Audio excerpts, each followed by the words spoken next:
Today I will talk about my PhD thesis that I turn now into a book. So I would really appreciate your feedback. And the book will be about the concept of the civilizing mission. So what is the civilizing mission? Civilizing mission is a concept not a word, which means bringing civilization from the east to the west. And what strikes many people is that is this part of the world? Can it be considered in colonial terms? And I claim that yes, because we transferred colonial concepts. Was it like a simple copy-paste transfer? No, it was not a simple copy-paste because the power relations were very different. But still, what I claim is that this concept of the civilizing mission was used to legitimize hegemony over one group on another, and to legitimize political power after the rebellions of the peoples against the elites in the 19th century. A part of that, what I look at is, how the civilizing mission was also internalized, transferred, appropriated. By this, I mean that a part of the society acknowledged their backwardness, and in this way, they compensated this backwardness by transferring the concept further to the West. Now it seems like a bit complicated, but I will show you a few examples so that would be more clear. So while looking at the concept of the civilizing mission in East Central Europe, I wondered why this concept was transferred. Why did we need this concept? Why did we need colonial concepts in this part of the world? So my idea was that although the peoples who use this concept to create hierarchy between one another, they use it as a compensatory. So for instance, by claiming civilizing mission and civilizing superiority over Ukrainians, in fact, they compensated their inferiority complex to Germany. So as I said, what were the responses? It was internalization, so acknowledging the backwardness. It was also contestation. So there were also those who said, no, the concept of the civilizing mission is not about civilizing, it's about claiming hierarchy and claiming exploitation. And what was the concept that were often used as a way to criticize the civilizing mission was a bulwark of Christianity and a kind of a Sonderweg, a kind of special path that although, for instance, Germans claim civilizing mission to us, we have our own special one, which is the real one. So what is my methodology? Because now it seems a bit fractured. So methodology is conceptual history. So I draw mostly on Reinhard Koselleck and cultural history. So I look at othering, I looked at identity production, I look at how a change of identity also was a way of contesting the civilizing mission. And I claim that civilizing mission is also a key concept. So I cannot gather all sources where the civilizing mission was used because it's impossible. Because as a key concept, as Reinhard Koselleck claimed, it was a way to explain the world, and it was necessary to use this term. Without this term, explaining our place in the world and claiming the West or the East was impossible. So this relay, like the transfer from the West to the East that I explained in my thesis, was the German civilizing mission to Poles, Wielkopolska in Greater Poland, this part of Russia. Polish civilizing mission to Lithuania, Belarus, and Ukraine, but I focus mostly on Ukraine. And in Galicia, it was also a civilizing mission of Galician ruling elite, which was mostly Polish, and those who assimilated to Polish culture of Jewish or Ruthenian origin. And then I also describe Polish and Ukrainian civilizing mission that were very much interrelated as anti-imperial civilizing mission to Russia, a kind of a way to compensate subordinate place in Russian Empire from the mostly Western provinces of this country. The time frame, so it's 1815 to 1919. So I start with the autonomy, Polish autonomy in Russian Empire, and the way Poles claimed that this autonomy is a way of civilizing Russia from their position as civilizationally higher, although they were imperial subjects subordinated to Moscow. And I finish with 1990. So it was the time when the civilizing mission was used to legitimize territorial claims, especially Poles use this concept to claim Ukrainian territories and argued that Ukrainians are not civilizationally ready to establish their own nation state. So what is East Central Europe? There are many ways to define East Central Europe, and every way is, I guess, it's defined by the place we are. So I defined it in a kind of a Polish-centric way, and then I admit this. So these are the former parts of the Polish-Lithuanian Commonwealth. However, I also look at the links with all the links of this part of the world with the German-speaking countries, because the idea of the civilizing mission came mostly from this part of the world, as mostly Polish or Ukrainian activists, national activists or writers, they were educated in Vienna or in Berlin. So this is the way this transfer came. So what's the structure of the book? So it's now it looks, I hope so, less hectic. So in the first two parts, I try to draw how the character of the civilizing mission was changing. So first, it was more like, in a way of Herder defined, Johannes Herder defined noble savage, like the savage barbarian, but the one who can be mannered, the one who can become European, but it just needs to be a bit cultivated, taught how to speak, how to behave, a bit like what Norbert Elias defined as a civilizational process. And it is the time of Romanticism. So it's the time when Germans idealized Polish insurgents that failed a rebellion against the Russian Empire. And at the same time, Poles idealized in a very similar way Ukrainian Cossacks. And in a way also they were trying to correct the history. So the Cossacks were not admitted to the Polish-Lithuanian Commonwealth elite, so they were not accepted as a gentry. So in a way, 150 years later, in a symbolic way, they were idealized and accepted as a part of the nation in a transition, let's say, but still as a Polish nation.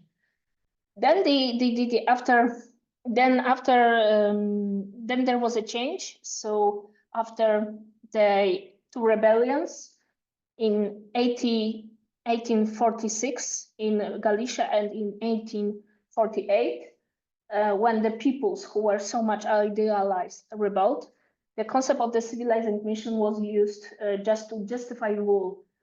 So the elites became disappointed and just said, okay, we failed to manner you.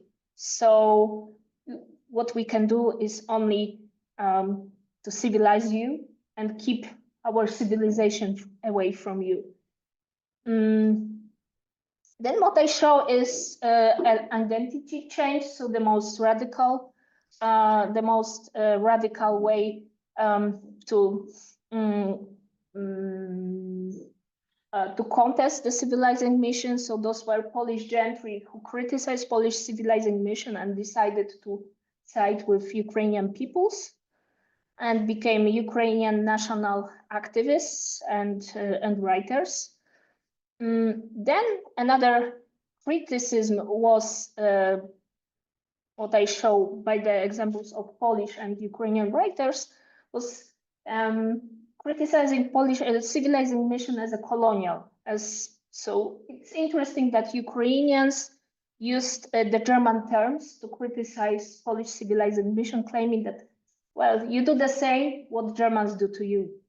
So it's not about civilization. Then at the end, I decide I describe those anti-imperial orientalization of Russia and this developing a sense of hierarchy and a sense of civilizational superiority as a way to compensate a subordinate position in the Russian Empire. So there are many ways how I navigate between and how I describe the civilizing mission, because 300 pages just about one concept will be impossible.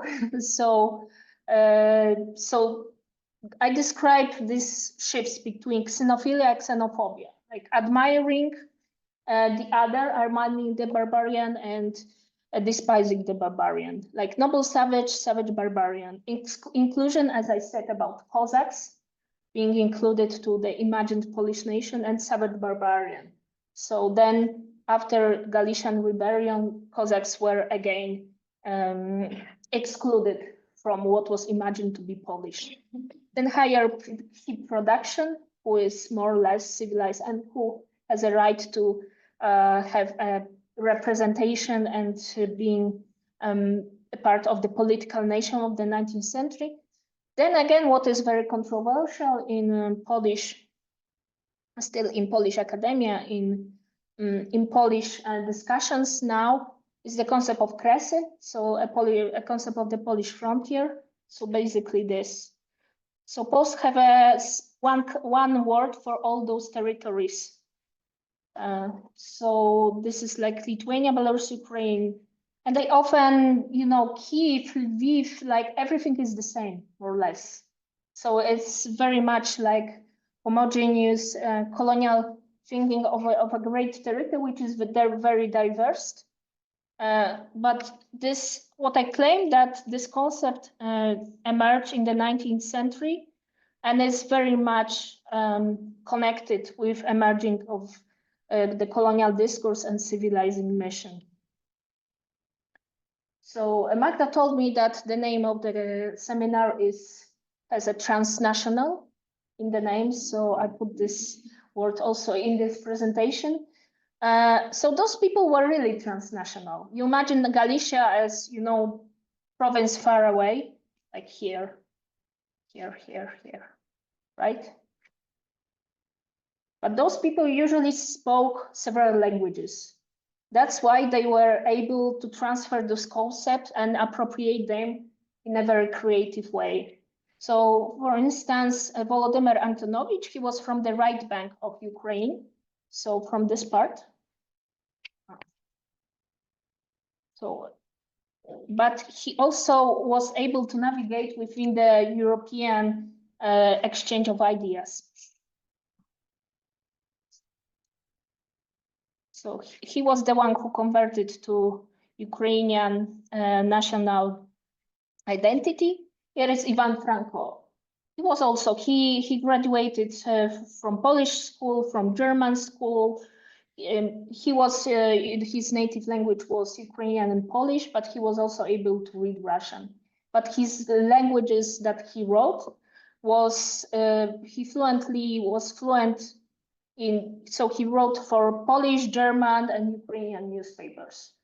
So those people were truly transnational, and also the way, although back then Ukrainian was divided between like Russian and Galicia, because this part was has more rights and more rights to speak of a freedom of speech, which was banned then in Russian Empire. So Ukrainian language was banned, but while in Galicia it could develop. So many of those who stayed and who lived in right bank Ukraine here, they published here. So this is a truly, and Stanisław Szczepanowski, for instance, he worked in the UK, in Great Britain, in the India's office. So he transferred ideas of British ideas of colonizing and civilizing India into civilizing Galicia. So coming back to the province, to our transnational province. So these are the dates where I pointed out that the civilizing mission was used as a way of justifying political power. But in Galicia, those were those 2 dates. So it was 1846, so the Galician rebellion. Those were Galician peasants of Polish Ukrainian origin, but in general they called themselves Mazury. So they were very much nationally indifferent, and there was a gossip that they claimed they heard a gossip that there is again Polish insurgency going on, that Polish people want to organize another rebellion. So they organized rebellion against the Polish intelligentsia. Then it was 1867 when Polish-speaking people of Polish culture claimed the civilizing mission to Galicia as a way to justify their autonomy in Galicia. So, as I said, there were those 2 dates. So this is 1846. And after this rebellion, that was a shock for Polish intelligentsia, that their own people that they wanted to convince to join the powstanie, the insurgency against Russia and against Austria and to form Polish nations, that they turned against Polish intelligentsia. So who were to blame? So Polish intelligentsia in Galicia blamed Austrian bureaucrats who supposedly paid for each head of the supposed rebel, supposed insurgents. And this is the idea that still exists in Polish historiography, so that those were Austrian bureaucrats who incited the rebellion. On the other hand, there were those Austrian bureaucrats, those Austrian officials who said, no, those were Polish immigrants to blame, because they convinced peoples that about human rights and etc. But instead of joining them to fight for the human rights, they turn against them. And Clemens von Metternich just said Polishness is just about rebellion and revolution. So he essentialized Polishness as the only way to, as Polishness as the way of expressing only into rebellion. So this the second date where the civilizing mission was used to legitimize power. So it was a transfer of political power. So those elites in Galicia, in Lviv, of Polish culture, they said that once it was Austrian civilizing mission to Galicia, introducing German language, introducing Austrian schools, and etc. Now it's their turn. So it was a declaration of loyalty, 1866. However, this declaration caused critique from the point of view of Ruthenians, as Ukrainians were called back at that time. So they claim, no, this Austria is about equality. So they made a legal argument that there should be both Poles and Ruthenians mentioned in this declaration of loyalty. Some of them even mentioned Jewish and German nationalities. That it's not only like a Polish subnational state in Galicia, that these other nationalities should be also mentioned. Some of them also claim that the whole concept of the civilization is empty. This is only a propaganda, and what they claimed is that we should put religion in it, because without religion, it's just an empty phrase.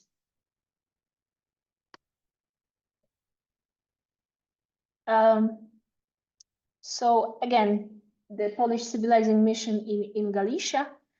So now I will a bit destroy your vision of, transnationality and multiculturality. It was multicultural, but there was a hierarchy who can be more present and who can be less present and who has representation.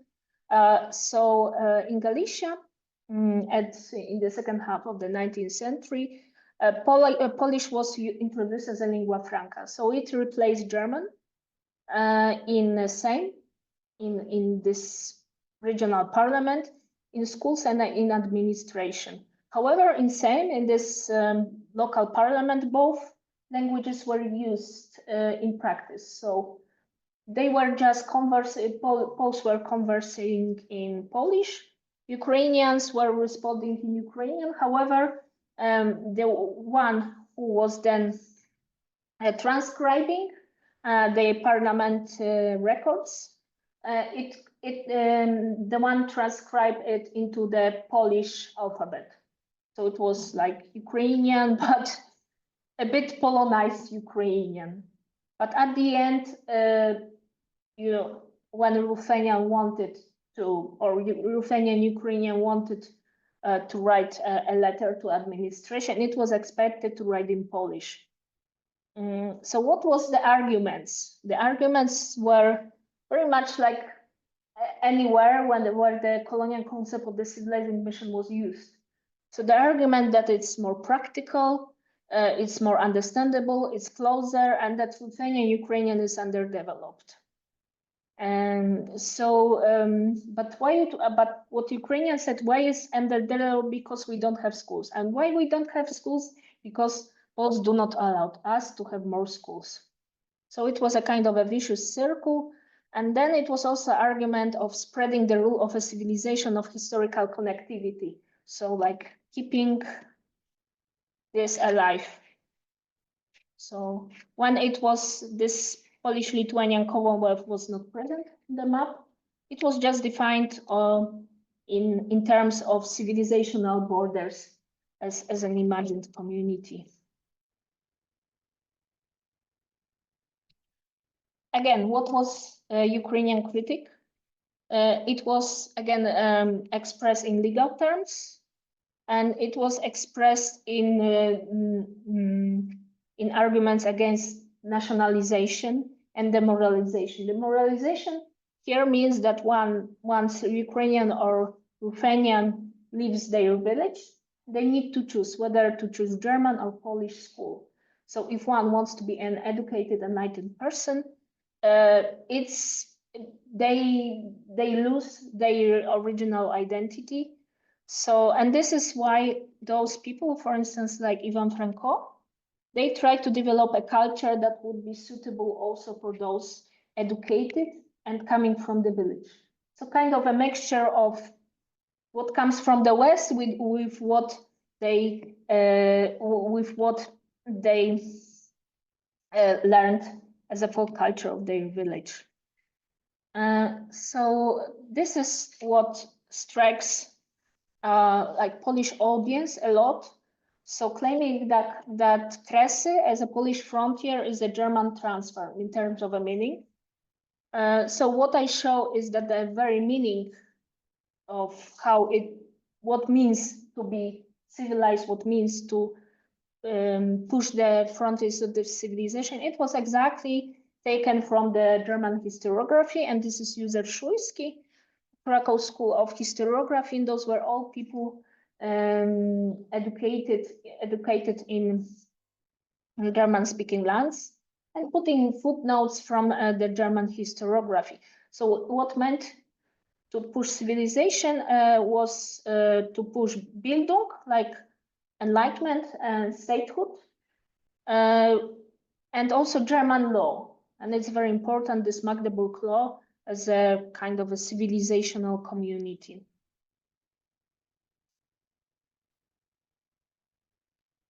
And this concept of the civilizing mission was also present in Galician textbooks for history. So what we have here is expansion of Polish borders to the east. And here we have a connection between pushing statehood and pushing also Christianity. And interestingly, Anatol Lewicki, he was a Greek Catholic. So as a way of, so he could choose another identity as a Greek Catholic. Most obvious would be Ukrainian. But in order to join the Enlightenment circles of Galicia, he chose Polish identity and in a way he joined this Polish-speaking ruling allies by writing this kind of textbooks.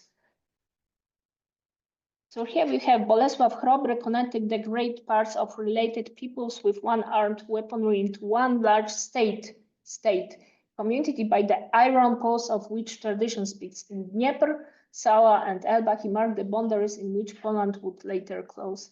He stopped the Germans in their march to the east, but by taking over civilization from them and spreading into the east and north, he pointed future generations the direction in which he should work. Bolesław should therefore be considered the proper founder of the Polish state. So civilizing mission as a founding myth of the Polish state of Bolesław Chrobry. So this is what also could strike Polish audience. So showing that this the civilizing mission and colonial discourse, which appears in connection to this concept, is very similar in every text where the civilizing mission appears. So whether you read British colonial texts, American colonial texts, French colonial texts, it's very similar that usually it starts with terra incognita. So once the civilizer comes, it's always the empty space. So there is no one, although we know that there will be people there. For instance, like the British claim that were in British textbooks written by I don't remember the author, but they usually those textbooks start with like forests that needs to be populated, and the land that needs to be cultivated. Although we know there were people, but this is the way described, because where there is no people, we can civilize it and we can claim this land. And the local population is just described as a population, is described as just as a part of a landscape.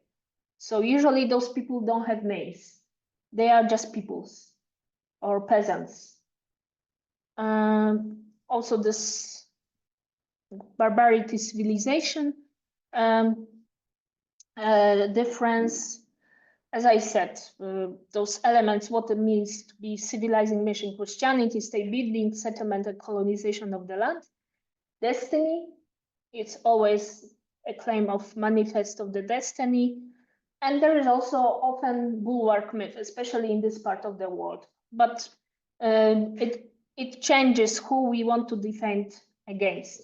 In 19th century, Galicia, those were usually Russian. And it was very much used also by the Austrian civilizing mission, that we want to defend Polish Ruthenians from Russia. But when projected to the past, those were also Tatars, Mongols, and etc., etc. Although in today's Ukrainian historiography, there is a tendency to underline the encounter, the connection between Ukrainians and Tatars. Back in the 19th century, it was definitely not the case. So Tatars were blamed for the destruction of the Kievan Rus.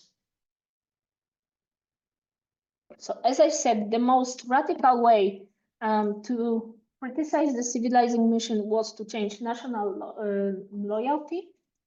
And this is very interesting. This is Volodymyr Antonovich, who was a gentleman, a noble, and somehow he decided to join the people's case. He was a narodnik, like a people lover, chłopoman, and he changed. Well, as we can see, here he is because before, and here he is after. So now here he is in a Ukrainian folk costume, and here he is as an enlightened German-speaking person at that time. So he was. It's interesting that he was one of who first criticized famous Polish novel where it's about the Cossack times, which until now sometimes we read at school, which is very problematic. And he claimed to be traitor, and he compared himself to this abolitionist in the US. So this is a very strong claim. And he was the founder of the movement. A group of people joined him. So those were the people, gentry of Polish origins, who then joined Ukrainian people's case. Also because of the very pragmatic reasons.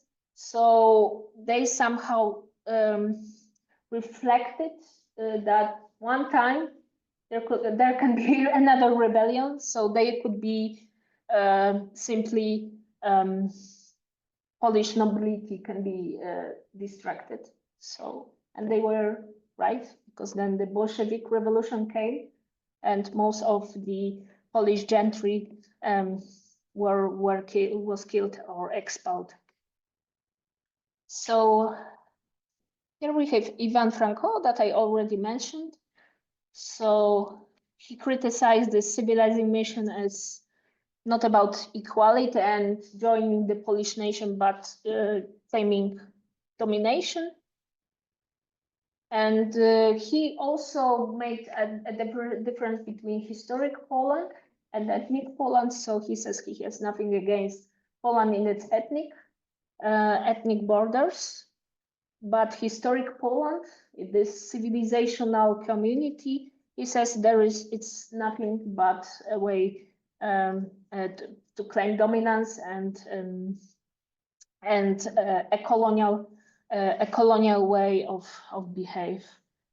He also criticized a paternalism, this care, that it's not about care, it's not about democracy, and a federal Poland, it's not about a federation at all. Mikhailo Hrushevsky, he is the founder of Ukrainian National Historical School. So he went even further. So he used German terms to criticize Polish civilizing mission. So he called Polish civilizing mission Polish hinterland. So that was very strong. And he said that this colonization in the past was planned, and there was a privileged colonization, exploitation, assimilation, and occupation. So that was very strong. What he opposed against this civilizing space was a concept of Ukrainian ethnic lands. So although this part of Ukraine, it was under rule of many different empires, and it was under rule Polish, Lithuanian Commonwealth, he claimed that Ukrainian ethnic lands, they constitute one entity. And this concept of ethnic lands, it's very much used until today in Ukrainian historiography when trying to trace a history of this territory from the past to the future. Okay, maps are important. Yes. Anyway, Hrushevsky was very consistent in his critique, so he criticized Poles, Russians, and Austrians in a very strong way. However, he was privileged enough to travel, which was not obvious for Ukrainians back at the time. But anyway, when he traveled, he felt an inferiority complex. So once he reached Vienna, he was very much ashamed and didn't want to see the city because he felt like it's a manor house and he felt like a peasant in this manor house. So he says like it's beautiful, cheerful, and welcoming. However, he feels like coming from the province, that it's poor, exhausted, like a denuded village. And then he moved. He traveled around the Habsburg Empire. He also reached Italy, and in Italy he was also very disappointed because he saw a lot of Ukrainian slave women who worked as servants in Italian manor houses.